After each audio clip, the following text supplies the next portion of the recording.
40 centimetre পর্যন্ত তুষারের স্তূপের নিচে ঢাকা পড়েছে দক্ষিণ কোরিয়ার রাজধানী সেউল। যতদূর চোখ যায় শুধুই শুভ্র তুষার। তবে এখনই বড় কোনো বিপর্যয় ডেকে না আনলেও শঙ্কা আছে বড় দুর্ভোগের। কারণ তুষারপাতের শেষেই শুরু হয় তীব্র শৈত্যপ্রবাহ। দেশটির আবহাওয়া দপ্তরের তথ্য বলছে এবার শীতে তাপমাত্রা -7 ডিগ্রিতে নেমে যাবে।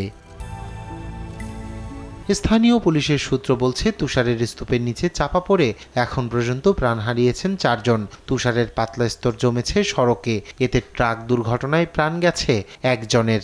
এছাড়া মহাসড়কে পরপর 53টি গাড়ির ধাক্কায় আহত হয়েছেন 11 জন। টানা শিডিউল বিপর্যয়ে দেশটির এয়ারলাইন্স কর্তৃপক্ষ জানায় বৈরী আবহাওয়ার জন্য এখন পর্যন্ত 142টি ফ্লাইট বাতিল করেছেন তারা। কিন্ডারগার্টেন সহ 1285টি শিক্ষা প্রতিষ্ঠান বন্ধের ঘোষণাও দিয়েছে স্থানীয় কর্তৃপক্ষ।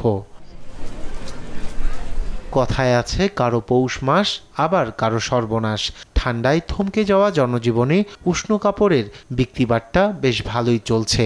সবাই ভিড় করছে শীতের কাপড়ের দোকানগুলোতে।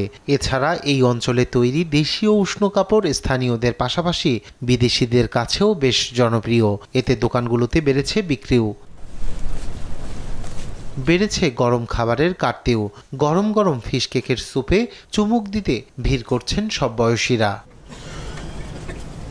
তুষার আবার আনন্দও এনে দিয়েছে অনেকের জীবনে। প্রথম তুষারপাত উদযাপনে মশগুল 1 বছর বয়সী 2টি যমজ পান্ডা।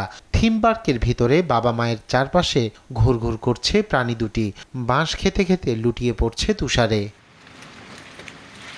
নিউজ ডেস্ক, দেশ টিভি।